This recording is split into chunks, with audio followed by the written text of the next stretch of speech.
Dito muna tayo sa game tying na tres ni Steph Curry mga idol. 113 to 110 ang score at tatlo po ang lamang nitong LA Lakers with less than 10 seconds na lang ang nalalabi sa laro. Similar tong simula ng play nila sa ginawa rin po ng Lakers sa dulo na itong apat na players na ito ay lahat nasa labas po ng 3-point area. Tignan nyo, walang katao-tao sa loob at sa paningin ko, ginawa nga po nila yan para na rin mas malaki ang espasyo nila na makapag-cut sa loob. Like kunwari, itong si Draymond pwede siyang mag-cut dyan, tatakbo papasok at kung natutulog si LeBron sa depensa, edi easy pasa yon sa kanya.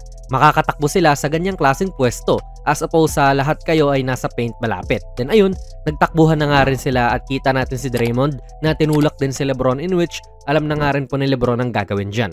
Tumuro siya na mag-switch at si Dennis na nga po ang tao niya. Si AR naman ang tao ni Draymond gayon. Kaya wala pa rin namang lituhan sa depensa mula dyan. Then ito, si Christie ay tumuturo din kay Austin na magpalit sila ng tao. Tao ni Max itong si Steph pero kahit ganyang late game nga po ay hindi niya sinundan. Kasi nag-communicate naman din siya sa kakampi niya na mag-switch. Kaya ayan nga po, nag-switch na si AR. Sadyang naging brick wall nga lang din ang screen ni Draymond kaya hindi rin nakatakbo ng diretso itong si Reeves dyan.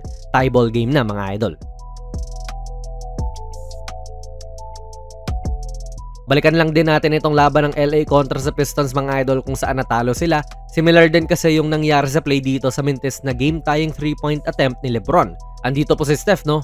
Ngayon si LeBron ay andyan din halos sa kaparehas ng pwesto. Tapos ang nangyari nga rin po ay may pin down yung big man sa kanya para makaangat nga rin siya sa ibabaw. And halos similar nga rin po yung pwesto kung nasaan si LeBron at si Steph di ba?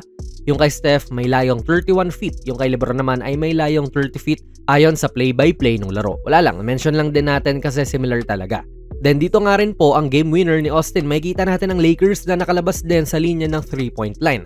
Actually, in-extend pa nga nila at nasa kabilang court na para mas makatakbo sila ng maayos. And ayan nga mga idol, nagtakbuhan na nga sila at wala naman ding nangyari kasi nakadepensa ang Warriors na maayos. Notice nyo si Steph Curry mga idol dito, nakatalikod na nga rin siya dyan sa inbounder para syempre, obserbahan din ang nangyayari sa court.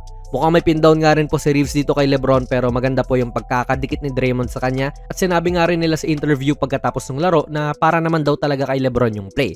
So aangat dapat si LeBron dyan para kunin ang bola at supposedly ay siya ang titira ng last shot. Pero ayan nga, medyo sumugal din po si Steph dyan kasi nga binabasa niya yung nangyayari. Humarang na siya kay LeBron para hindi ito mabigyan ng pasa. Kaya ito rin po ang naging dahilan kung bakit ang linis nakuha ni AR yung bola dito kasi wala namang humaharang kay Christie At kita nating nakuha na niya yung bola. Pero ang kagandahan nga rin po kay Reeves ay may him siya sa kanyang mentality. Patuloy pa rin po ang paglaban ni LeBron dito sa depensa ni Draymond mga idol. Tapos si Rui, kita nating umalis din dyan sa tabi ni AR para mas maluwag yung espasyo niya. Underrated po yung ginawa ni Rui niyan. Kung hindi po umalis si Rui dyan, malamang ay mas mahihirapan umatake si Reeves at pwedeng mag-help si Kuminga dyan. Okay naman din na defender itong si Wiggins mga idol Okay yung stance niya pero ayan nga po at naka-atake pa rin si Reeves. Walang shot blocker sa court din ng Warriors kaya mas napadali po ito kay AR.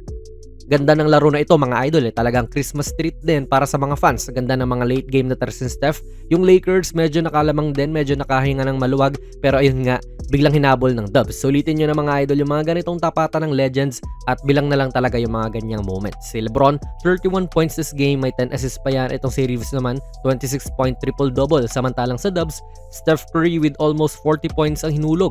38 points yan on 8 3-pointers. Ano masasabi niyo sa laro na ito mga idol?